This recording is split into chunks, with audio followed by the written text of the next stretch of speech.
I have a hot take here. Volume 2 is better than Volume 1. Don't you agree with me? Let's find out in the review.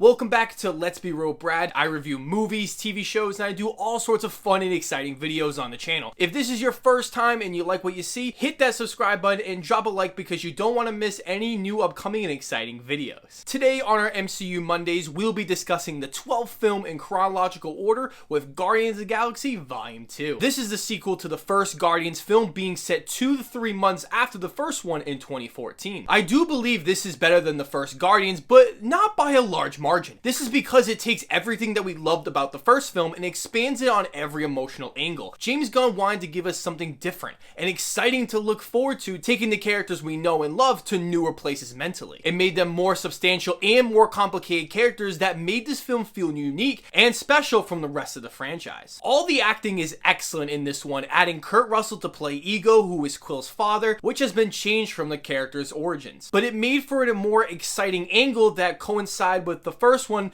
about not knowing who his biological dad is and why was he able to hold the Infinity Stone for as long as he did. The dynamic between Russell and Pratt was one of the most decisive moments of the film. Michael Rooker as Yondu gave my favorite performance with feeling like more of an important character than in the first one. Rooker sells all the comedic lines and the emotional ones, making his character feel so real, which is even more impressive, especially when he's a blue man with a red fin on the top of his head. The writing is excellent because I think it is different from the first one by ticking the emotional aspects from the first one by 100%, while still delivering on the film's fantastic humor. It can perfectly balance the comedy and dramatic elements seamlessly, which I think is the best of the whole series. Whenever a joke came after a dramatic moment, it felt natural and not forced to break up the tension. This starts happening more in the third act that captured all of these significant aspects in a stupendous way. The film also has a great twist involving the villain that rocked me to my core, as many Marvel films haven't. We all know who the villain is, but what they reveal about how the villain does his work might be the darkest of the whole franchise that I welcomed with open arms. The characters are exceptionally well written, all having their own purpose to the film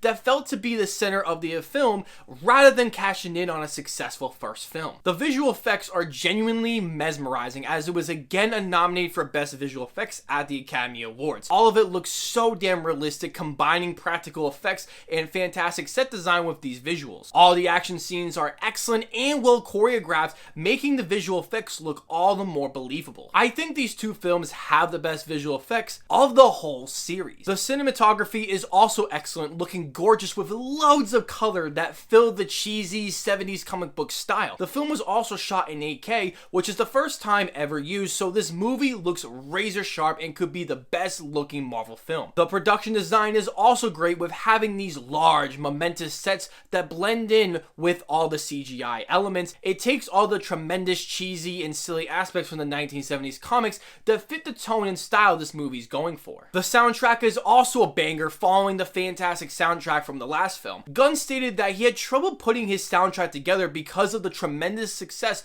of the first film, but he could put together a more mature and more well-known soundtrack that plays perfectly in the movie. It felt as if it was used purposely for each scene to work, whether for comedic, dramatic, or satirical purposes. I think both soundtracks are equally great. James Gunn still proves to have fantastic direction with the actors and how he wants his film to play out. Marvel has given him full control to make the movie he wants to make, which shows in this film with its very entertaining action sequences, well-shot scenes that helped create a load of emotion throughout. Gunn put so much effort and creativity into this project, making it feel seamless with the first film's quality. Watching behind-the-scenes featurettes and interviews, he is genuinely passionate about these characters and the stories he wants to tell, so that's why everything comes out so polished and well fleshed out. Unfortunately, the film does have a few negatives, starting with the first act of this movie. After seeing this film for about the third time, it feels faster than when I first watched it, but it still feels prolonged with not a lot of action. It is filled with many expositional scenes that felt very annoying and repetitive at the least. The first film started so hot and stayed consistent throughout, so that might be why some people feel a little underwhelmed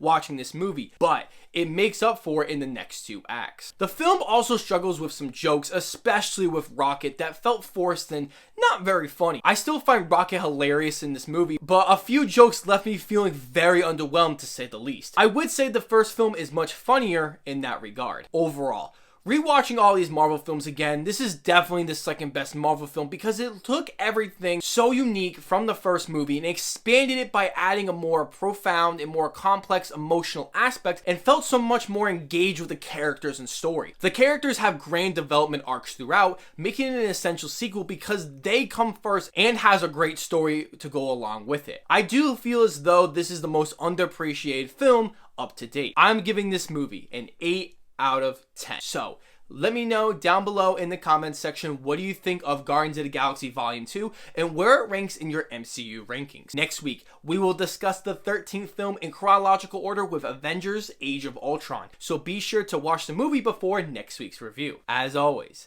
I will see you all in the next video.